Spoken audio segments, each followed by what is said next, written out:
if you have money doesn't mean you need to spend it, right? You don't need to spend all of it. And I see that today, especially in my job, where kids will get a paycheck and then, they spend it all, and then suddenly it's 2 weeks till next paycheck, and what are we going to do sort of scenario. So for me, that was probably my key lesson around being financially responsible for the money that you do have, and just because you have it doesn't mean you need to spend it all at once.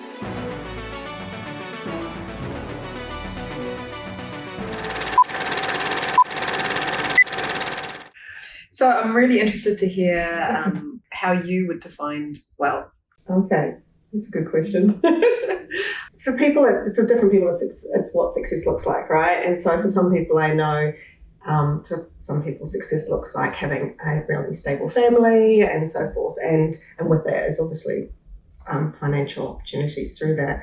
And for me, I think it's just the financial freedom to be able to make the decisions that I want to. I'm a mum of 2 girls, identical twin girls, and they, it's having that opportunity to be able to have the freedom that I do now by having my own business to take the time off when I want to and be there for them when they need me and so on. So that's kind of what it looks like for me, financial freedom. Have you done HBDI? No.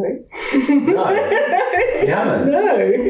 But you used to work with Anne, right? Yeah. And Andrew Faculties? No. No. Okay. No. We were just speaking to someone and they done HBDI. It's so random. Yeah. I just wanted to know if you've done it just by chance. I just kind of threw it out there, but that's all good. But you're a barefoot investor. Yes, I am. Advocate. Yeah, I am. So that's my aha moment probably around financial freedom and where I am today. So yeah, that's kind of how I came about it. I was in Sydney for work, going through the airport and saw the book there and went, you just get something in your gut, and I'm always about trusting your gut. And I was like, that looks really interesting. And picked up the book and read it on the plane home, basically. And it was fascinating. And it really set me up for where I am today, that's for sure. So, because I think my parents had gave me a really good grounding on, financial responsibility. I think the key takeaway, if I think about the youth message for me, was if you have money doesn't mean you need to spend it, right? You don't need to spend all of it. And I see that today, especially in my job, where, kids will get a paycheck and then, they spend it all, and then suddenly it's 2 weeks till next paycheck, and what are we going to do sort of scenario. So for me, that was probably my key lesson around being financially responsible for the money that you do have. And just because you have it doesn't mean you need to spend it all at once. But that was a good foundation for me. But there's a bit of a leap from that to suddenly owning your own business as well, and having that financial freedom that I do have today to get there. The Barefoot Investor book certainly helped me do that, and has helped us in our business too, in terms of how we set up our business accounts for, having a fire extinguisher account and so forth. We labelled them for different things, but that certainly helped in that journey as well. So with the Barefoot Investor learnings, I suppose, what were some of the ones that you implemented fairly early on in your journey? Definitely is having the 3 different buckets, I guess. So one, having a fire extinguisher account.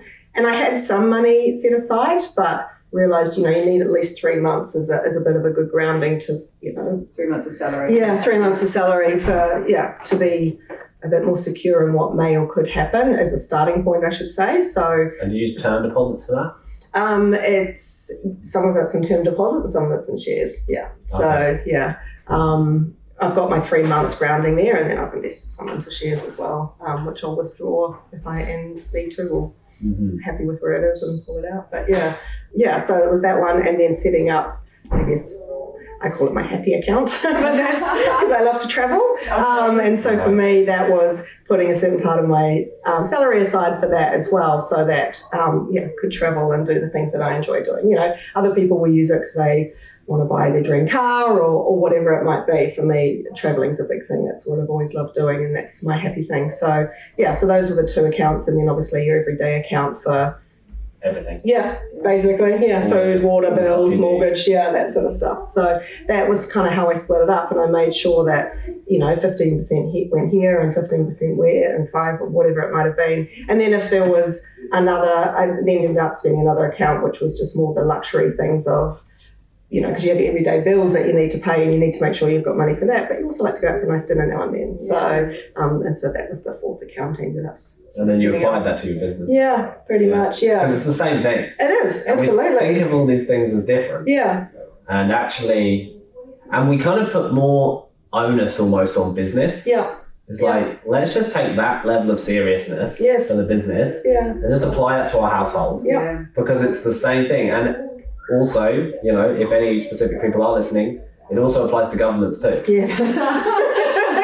Right? So, you know, we should just treat things from first principles, and the barefoot investor is first principles thinking, really. It's basically, you know, you've got these buckets of which money comes in and comes out of, and you fill the bucket, and then the bucket gets can, depending on the purpose of the bucket, can get depleted. Yes. Yep. And you start again. Right? So I think some of the stuff that we're doing is really kind of trying to focus on how do you give almost like a business lens, but in a personal setting. Yes. Yeah. Absolutely. Because we are just all entities of some description. We should treat it like that. Yeah, no, I agree. Yeah. And it's been very helpful. I mean, you know, as a business owner, you have your good months and your bad months as well. And so the start of the year, well, you know, the market was quite slow for a lot of organisations, right? And so at least we had our fire extinguisher account to be able to draw from that. You know, we see a lot of other businesses, unfortunately, just having to close down because there was none of that reserves there or so forth. So, live to trade another day. Exactly. That's it. Yeah. And then you share the love with friends. So, that book is very well used now because it's gone around to a number of friends as well to help them. Yeah, because we never grew up learning about this at high school at all. So, again, I think it was, I've got the money, I'm going to spend it, and there's a credit card, and you know, it's invisible money, and now I'm having to teach my kids that waving this card around does not produce free money, you know, and what that actually means. Just tap the card button. Just tap the card. Exactly. It's not how it works. No. Just tap the card and allow the bank to take another 2% from you for using that feature. Yeah, and that's it. So I actually, you don't have credit cards at all? Well, I do, because it makes sense to.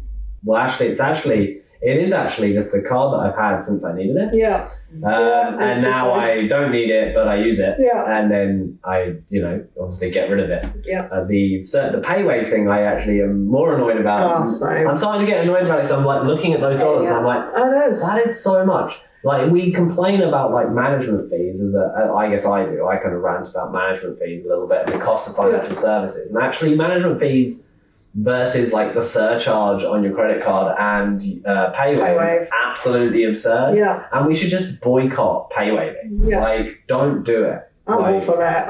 It frustrates me. It really does. Like, the little taped thing at the top of it. Just a new way for like banks out here to just like rip their consumer off. Yeah. Yeah. I was in Australia last month, a few months ago now, and nowhere. There's, everyone is tapped. Everything.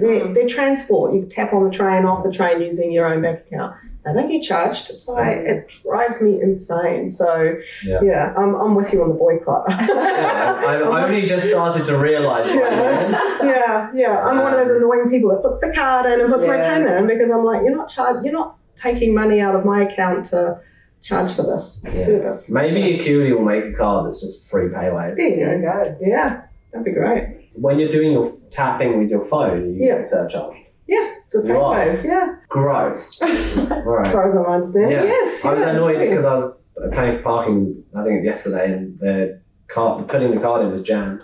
Oh, you have to get it paid. I was like, and it ranges, right? It's like 0.5% to a 2.5% charge. So I've been slowly getting annoyed by it. I realised over the last couple of months. Yeah. I don't know why. I think it's because so many people, I guess, I'm next to when they do it. I always see that, and it's something that I will notice is the surcharge amount.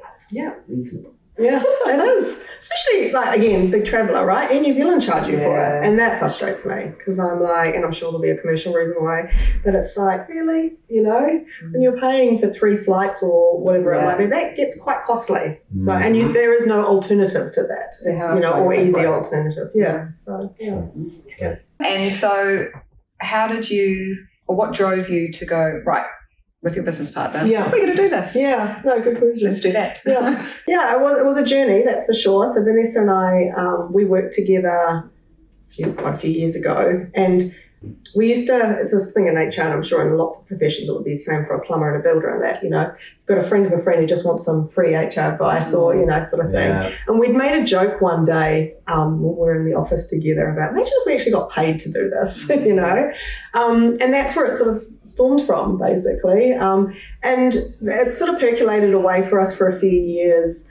and we both went our separate ways. And then, we I think I might have given her a call and went, remember that crazy idea we had a number of years ago? And are you keen? And she said, yeah, actually, right timing for both of us. Yeah. So we've both sort of come out of corporate roles. Me in particular, I've been in quite a big corporate role, was traveling a lot, was away from my children a lot. And they ended up having a bit of an intervention with me, to be fair. They sat me down and just sort of said, you're traveling too much, Mum, and we don't see you that often. And I was like, yeah, okay, it was a bit of a wake-up call. So, so I quit. And, we grabbed a camper van, me and the girls, and we went travelling around the South Island. And it was amazing. We had the best time, but it just gave me that time then to think about what's next. And that's when I gave Vanessa a call and said, hey, what do you think about this? So, and so it took us probably a year to get going in terms of everything that you need to do it behind. But we're in our third year of business now, and it's going well. So enjoying the opportunities. You get to learn about different industries that, if you're in a corporate job or a job, you're there for a few years, right? And that's the industry you learn about, whereas this opportunity provides across all different types of industry and businesses and sizes and people, and so it's been quite fascinating. Yeah. So what were some of the challenges you faced in the first year? It's not having your regular paycheck, that's for sure.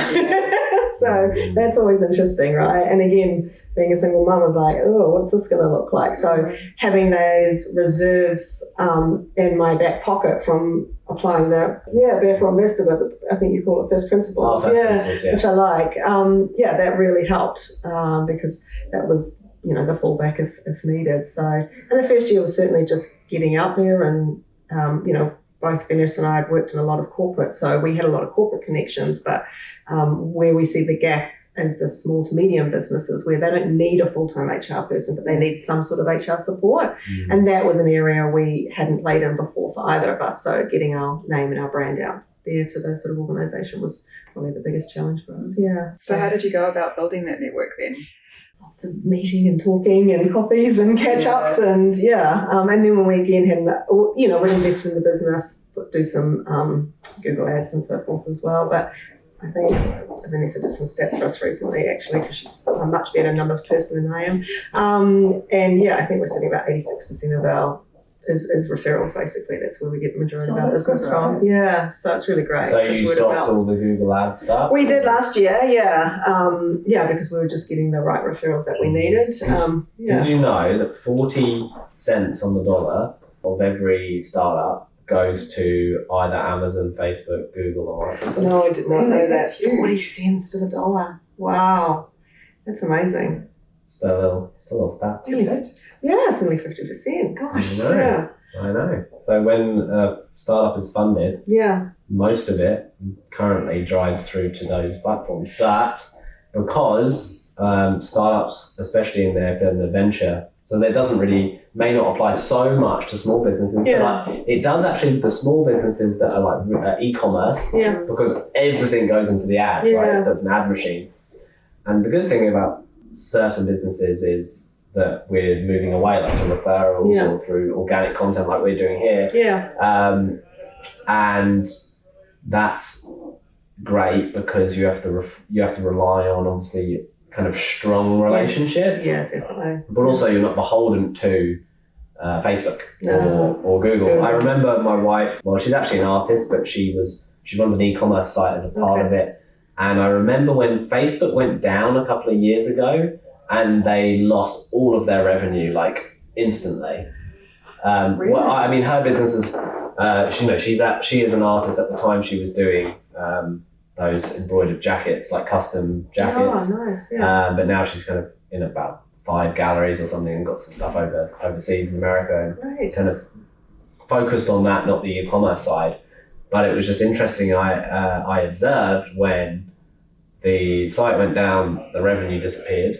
Yeah. Because all of your visits, your distribution is tied to this machine that you pay. Yeah. And then and this is me going off on a complete tangent, but anyway, yesterday I was thinking about the earnings of Facebook, because that's kind of the sort of thing I do. Yeah. And I was like, you know what, in a way, and it's because connected to my friend that runs a business, and his business is actually finding leads for specific financial advisors. Right. And he was saying to me, oh, well, the ads aren't my product's not working, I'm not doing a good enough job. Yeah. The leads are X dollars, which is 3 to 6 times higher than what they normally are. And the skeptic in me goes, well, I don't think it's his fault. I think that depending on the demand, basically Facebook could, in theory, just manipulate the spend in order to maintain earnings, even if people don't really want to spend much on advertising, because the whole distribution is built around paying for impressions, paying for a moment of attention. So you don't want to pay for every moment of attention, I guess. No. That's also why I invest back in them, to make sure I'm getting my return. It's nice to know, though, that when you do stop the Google ads, you're getting all those referrals, right? Yeah, definitely. I suppose it just reinforces the fact that you're doing a great job. Yeah, it does. Absolutely. Yeah, and people talk. I mean, New Zealand's small, right? So 2 degrees of separation for a reason. So, people talk. Yeah. So you mentioned that you're a single mum with twins as well. So how has that been, trying to balance, getting a company up and running and building it to the success that it's at today? Yeah. Mumhood. But also looking after yourself. Yeah. That's a fun journey. I think as a parent, you never have a lot of time for yourself, if I'm honest. So, but you try and make the most that you can. I think the balance has certainly been, and that was something going into the business eyes wide open as well, was just, okay, how much of time do we want to spend on this, and making sure that there's still that family time. And that was another reason for doing it. Like I said, the kids had the intervention with me in terms of you're travelling too much. But also when I was home, I was working long hours, because I was working over Australia and New Zealand hours as well. So that elongated the day. So it was very much pulling that back. And that was a hard thing to get out of, because when you're running at that speed all the time. It's a habit, right? Yeah. And then suddenly, you're not. And I was like, what do I do? What am I doing? Like, it was a bit of a freak out. I was like, no, I should be doing this, and I should be busy. I must be busy, because that's how it had been for 4 or 5 years. So, so I guess going on that camper van trip, I actually just slowed it down. And so building the business has been great, because it's been a slow burn. It's been a nice slow burn, which now allowed the flexibility with the girls as well to balance it, and then try and find your own time when you can. So usually walking the dog first thing in the morning before the children were awake. Exactly. Yeah. Two birds with one stone. Yeah, pretty much. Dog needed to be walked, and it was a good opportunity to wake my body up, because I'm not a morning person. Get myself going. So I was wondering what your thoughts were on networking before you started your company and then networking afterwards. Yeah. Like, has it changed? We often talk about how the people that you hang with are the people that you end up being most alike, and your thoughts kind of like align with them and that kind of thing. Yeah. So from going from being like recruiting in a corporate company to having your own company and enabling other companies around HR and that kind of thing. Yeah. Did you have to change anything for that? Not really, to be honest. Yeah. I think being in HR, you become a bit of a chameleon in what you do, because you have to adjust to everybody's different personalities around you. And so the people we're working with within the corporates and the organisations, they were all very, very different anyway. So for me, I guess I got the opportunity to be able to learn how to talk to different people in different ways and respond in different ways based on, the person I was speaking with, I suppose. So, and that I think has just created quite a broad range for me to be able to network as well. I mean, I love variety. That's what I'm about. I enjoy it.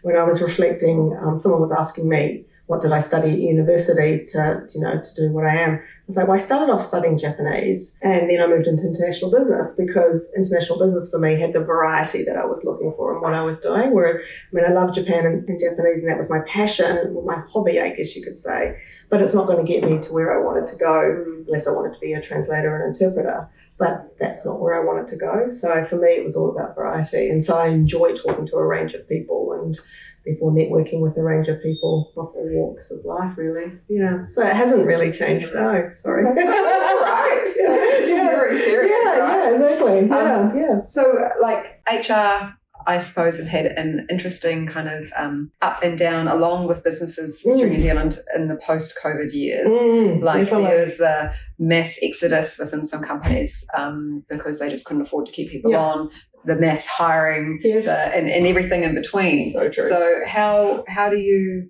A, support the companies that you work with through that, and then B, support yourselves and each other as you go through that. And that's, look, it is really hard, especially this year in particular. That's a lot of the work we've been doing is unfortunately restructures because it's the place that people are in at the moment for organisations, although that tide is starting to change.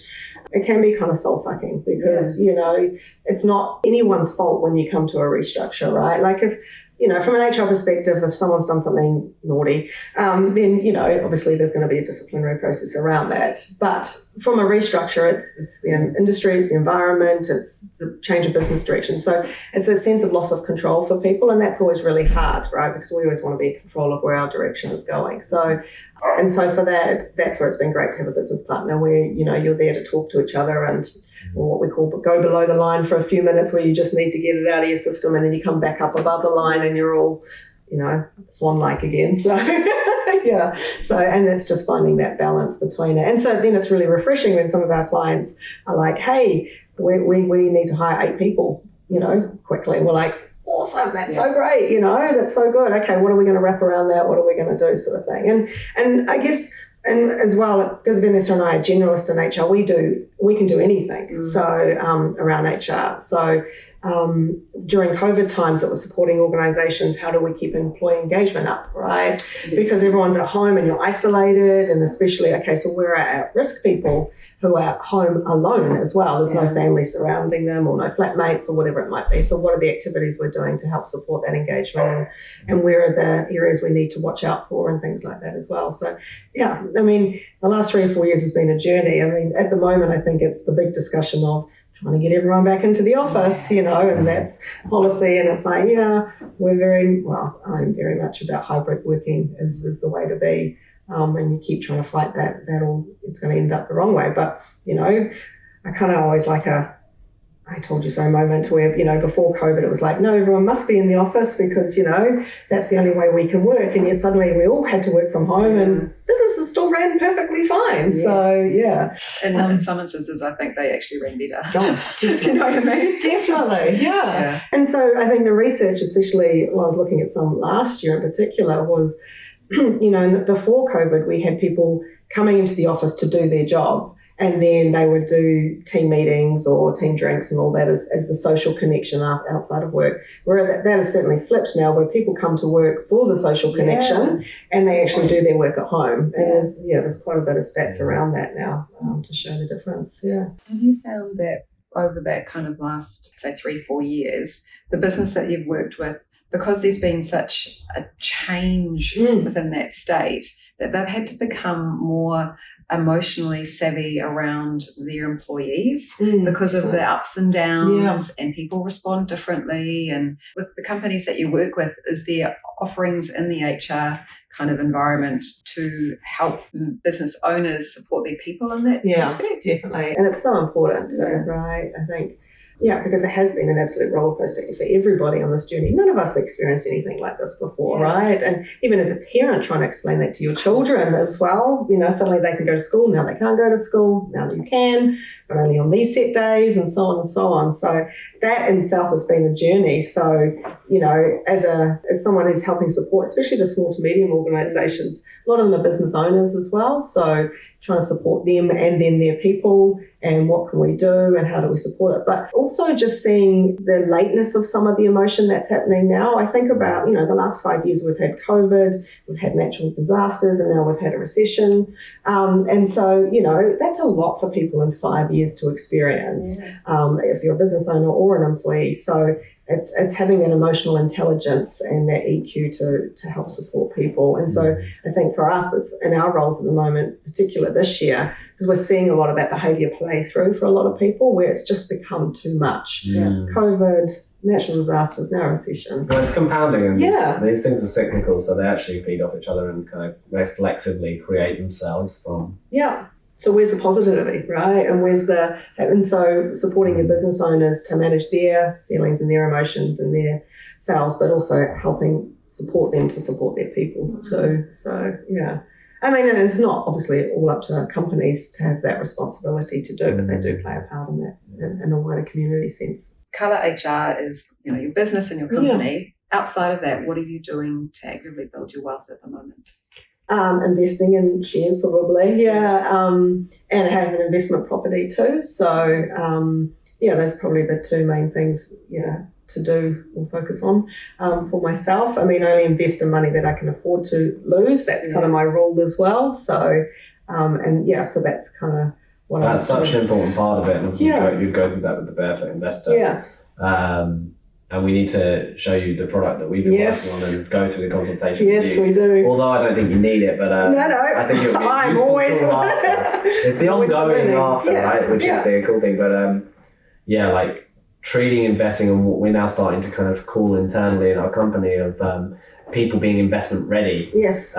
Being people that you shouldn't want to lose. Like you shouldn't. I think there's a divide between I'm going to buy Bitcoin because I think it's going up and I'm willing to lose it. Yeah. Versus being like, no, I want to make good. I want to build my equity base and I want to not lose money. I think there's a couple of things here. Like one is that we have perceive the more risk you take, the more reward you get. Yes. Totally not necessarily true at all. I would say I've experienced. And then in terms of when you're trying to build your wealth and save and invest, is you want to be in a situation what we will call investment ready. Yeah. So there's very little risk of you pulling it out. Yes. Yeah. And I've always had that approach of basically once it goes into an investment, it's gone. Yeah. And I no longer think about it coming back to me. Yeah. Not that I want it to disappear. No. No, we'd all love that. Yeah. But because I don't want to grab it. Yeah. And use it. Yeah. That's, I guess, the bucket system again. That, and it's interesting, these systems have different names, but fundamentally they're all the same thing. They are, absolutely. And Yeah, no, I absolutely agree. And I mean, if you don't have a mortgage, obviously you have more money to play with, so to speak. Well, cash flow is happiness. Yeah, that is. I say that all the time. We can have a montage of me saying that. But and that's, I guess it's going in eyes wide open as well. Obviously, still have the money that I can fall back on, and that is in a bank, and that's there. But other than that, that's kind of how I'm focusing the way forward, really. And then also passing that on to my kids as well, and trying to teach them about financial literacy. And I always go, oh yes, some of my lessons are learning or working, I should say, because my daughter this year's speech competition was, why financial literacy should be taught in schools, basically. That was her speech topic. Yeah, so I was so proud. I was like, yes, something is playing through here. So and it's good that it's a girl saying it and all that kind of thing. Yeah, right? exactly. So there needs to be more of us. Yeah, definitely. Yeah, well, that's it. So, and I actually, I learned about investing just through my dad because he did it later in life as well. So it was great to understand a little bit from him, and then just, the opportunities we have around us in terms of talking to people or podcasts and all that sort of stuff as well. So, How did you get into your investment property? It's, when I knew I was going to leave my last corporate job, I knew the banks would not lend me money if I didn't have a permanent job. And so, I just started looking around, and I thought, this is something I know I want to do. So, I had to do it quite quickly in that space, but it's going okay. So because you need 2 years worth of information. Exactly. Business. Yeah, and so I knew the rules behind it, and so I had the equity in the house, which is good. I bought that 16 years ago, the house, and obviously the market's changed quite a lot then. I was able to use the equity in the house to buy it plus that. So it's a 5 to 10 year plan for the investment property. And for me, again, it comes to the variety. I don't like to put all my eggs into one basket on anything. So, and it's the same with my share portfolio as well. And then Kiwi Savers to the side of that as well. So it's very much about just having that variety there. So with your shares, your Kiwi Saver, your investment property, your twin girls. Have you thought about kind of what you might leave for them, or is it, also being a single mum, right? What have your thoughts been around that? Yeah, it's interesting. I was having this good, robust conversation with a few of my girlfriends recently about this, about what do you leave for your children and how do you, because, how we grew up might be different to how we're doing it for our own children.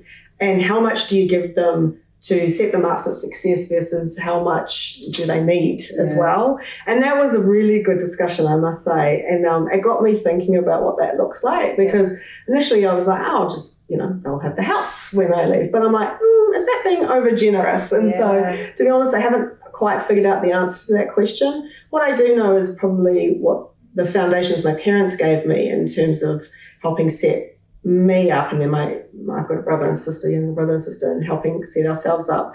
And, again, it wasn't handing things on a silver platter at all. We had to earn our way. We had to earn for our own money. But there was a step there for us as a step up in terms of we all ended up going to university, and so they helped fund for that. So we didn't have to walk away with a huge student loan. Yeah. And I think that probably really helped set up for success in terms of that, because not having a student loan was a huge lift up. But then that's it. Then you're kind of on your own. And that also, mum and dad had always said that to us. When we finished high school, we had to take a year off. That was kind of the rule. Oh. They wanted us to take a gap year. And I think because mum was a teacher, you've just done 12 years of schooling, going into another learning institute, whether at university or trade or whatever it might be, that's quite a lot. We want you to get life skills. So we all had a year off.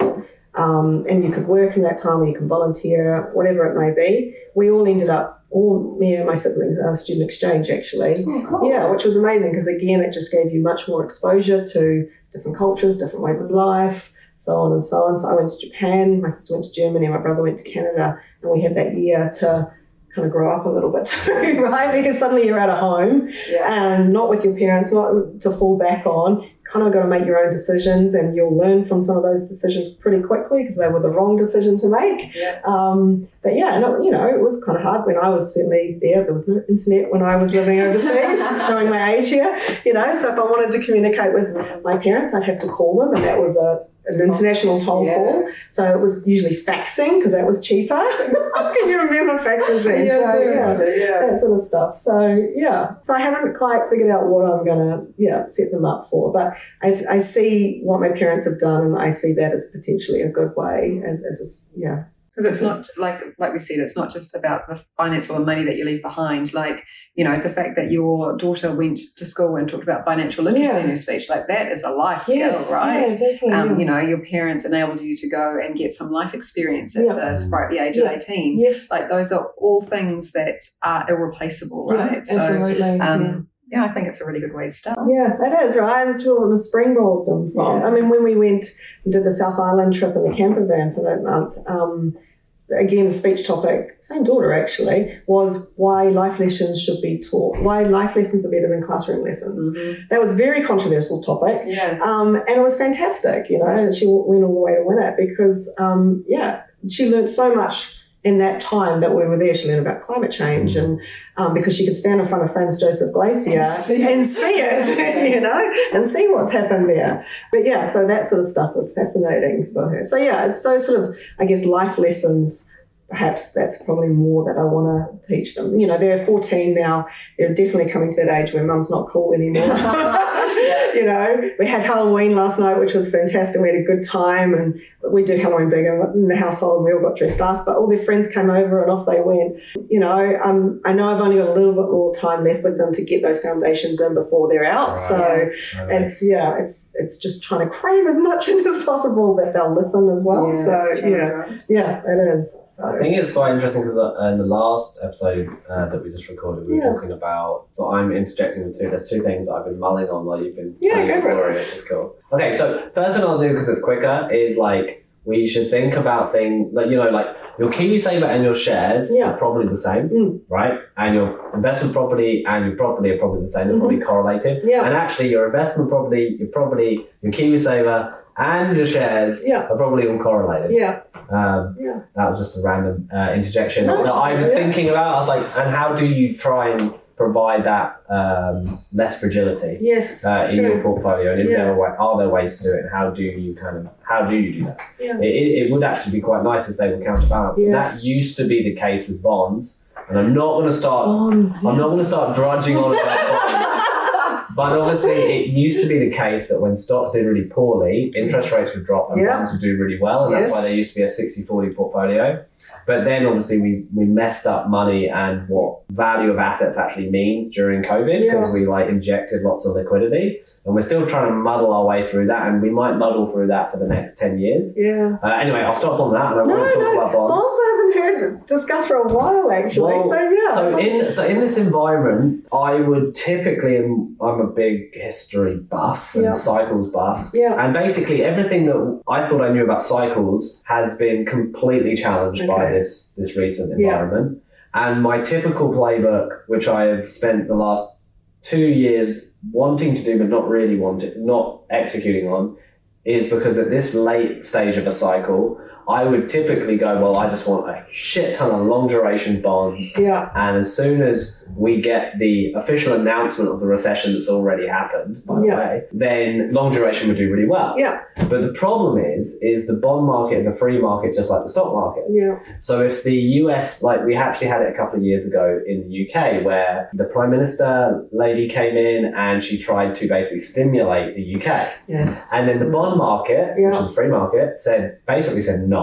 Yeah. And interest rates spiked in the UK. And the same thing could happen in any market and does all the time in emerging markets. But we just don't think it can happen in markets close to us because we're privileged in New Zealand, Australia, and the US that we have enjoyed kind of asset distortion is what I would call it. Yeah. And it's meant that what we thought we knew about portfolio theory around bonds and stocks has kind of completely been thrown out. Right. And you don't want the risk of owning a bunch of bonds, then the market going, well, I don't want to borrow you money, give you money if you're not going to give me 10%. Yeah. Basically. Yeah. So anyway, I will digress on that. And then the other thing we were talking about that we weren't talking about in the other podcast was around retirement and how retirement in the West is kind of you live through purpose in your career to get to this moment where you just stop. Yes. And then you lose your purpose. Yes. And I think inheritance is also this kind of interesting and perhaps poorly executed thing where it's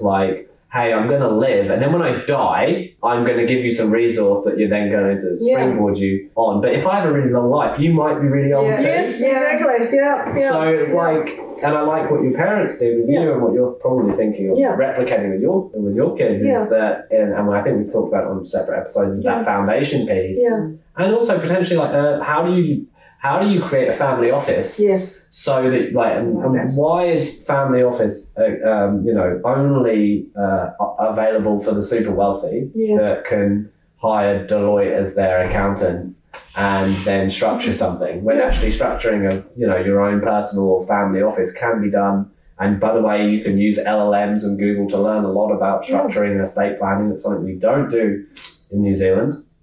And you probably can learn a lot before going to a financial advisor, so you know more. Again, that kind of first principles thinking. Yes, yeah. Because then you know if you're paying the right price. Yeah. Cool. I think I'm inspired to think about how do you provide resource and structure and advantage in your family before it's too late. Yeah, no, I like that. It's and the springboarding, right, to set them up for the future. Because, I don't want to be 65 and retire. I want to retire before that. So, so what does that look like for me? And then, to your point, how does that help with my children moving forward as well? So I kind of sometimes think we've done our lives backwards, right? It's as we get older and then we retire, and that's when the body's really starting to slow down, but we have the freedom. And then we're going to travel. It's why don't we, travel? And then when we're older, I know the reason, but it would be nice. So when you're younger and you can travel, why can't you have the resources to do that then? So you'd enjoy it a lot more, I'm sure. But